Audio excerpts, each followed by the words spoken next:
I would like to thank the Presidential Commission for the study of bioethical issues for allowing me to speak. My name is Jesse Beltran. I am a retired Sacramento, California firefighter paramedic. I am submitting this packet by way of Doug Millar, and this packet explains my situation in which I have become a victim of a crime which violates California Senate Bill 362. SB 362 was authored by State Senator Joe Simitian in 2007 and signed into law by then Governor Arnold Schwarzenegger. California Senate Bill 362 makes it illegal to transplant any subdermal electronic device in any human being in the state of California without consent. There have been several other states throughout the United States which have adopted similar bills. In addition to violating California Senate Bill 362, this is also a violation of FISA regulations. FISA stands for Foreign Intelligence Surveillance Act. Under FISA, it is illegal to implant any American citizen on United States soil without written consent. Violation of this regulation places this as a crime of domestic terrorism. This was adopted by our federal government. I have lived with this secret since 2009 when this was done to me. I kept quiet until I could come up with objective evidence to prove that this was done. After getting an MRI scan, a CT scan, and a high digital panoramic X-ray done of my temporomandibular joints and areas of my inner ear, we were able to see what appears to be a possible foreign body. I wanted to rule out the possibility to this foreign body being pixelation, which is denying digital images, an aberrant abnormality, anatomically specific to me, and matrixing, a phenomenon where the human brain compiles images of what was known in the past. All of these images are included in this packet. In October of 2010, I met with a gentleman by the name of Dr. John Hall, the author of a book titled A New Breed: Satellite Terrorism in America. I was referred to Dr. Hall by another victim by the name of James Wahlberg, who has a similar case such as mine. Dr. Hall found me to be a credible person and agreed to meet me. He did what was called a frequency scan. He utilized a frequency scanner, a frequency reader, and an infrared spectrum analysis. His test came up positive in the exact location where we suspected the foreign body is located. To my surprise, he also located other areas on my body that came up positive. Not only did he get a positive frequency scan, he was able to obtain the operating numeric frequencies. He also had a positive hit on my right flank. And this was surprising because Dr. Hall was not aware that I had had a biopsy done on my right flank just 1 week prior. I had the biopsy due to a large mass growing in the area which was measuring approximately 4 centimeters by 8 centimeters. This is documented in my medical records.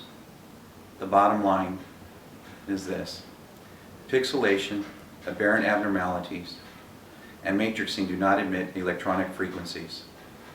RFID, radio frequency identification, does. If you look at the studies and findings that Dr. Duncan has expressed in a new book, Project Soul Catchers Volume 2, you will comprehend these new secret technologies being used on, and according to Dr. Hall's assessment, on thousands and thousands of human guinea pigs. He very eloquently explains this type of technology in his book and during radio interviews. The truth of the matter is that this is murder in the very least and terrorism at best. This can be represented by a recent case in Georgia where the victim, Bob Boyce, was implanted with an RFID device and developed terminal cancer. When you research the abuses and the atrocities and the manner in which this technology is being utilized towards human beings, one would ask how we can continue to let this happen. I liken this to the worst attack against the United States of America. Not in respect to loss of life, but that this technology destroys this country's foundation in one fell swoop.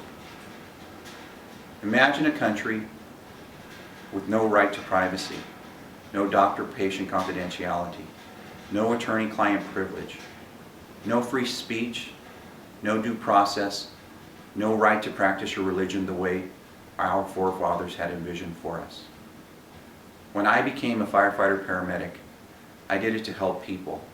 I did it without ever wanting a thank you. I did it because it was the right thing to do.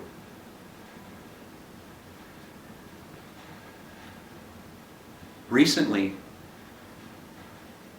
my heat surgeon, Dr. Nancy Appleblot, here in Sacramento, California, advised my primary care physician that the foreign body in my left ear is inoperable.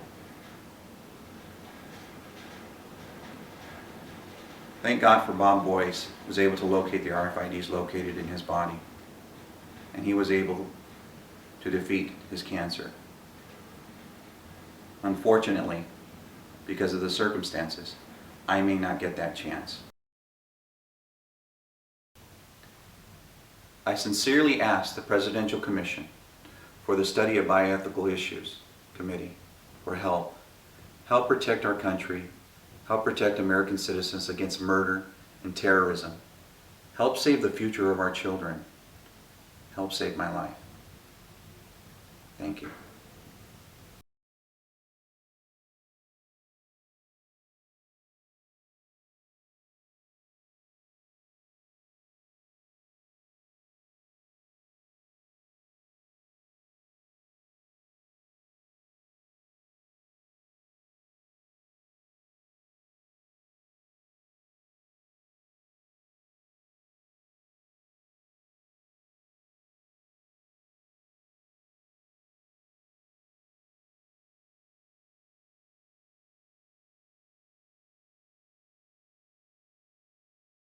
Fortunately for Bob Boyce, he was able to locate his RFID chips and have them removed.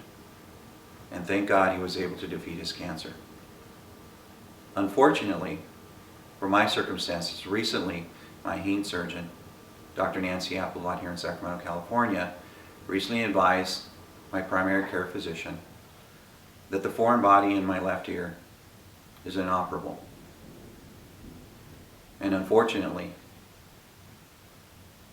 I will succumb to the unfortunate circumstances that Bob Boyce had to deal with.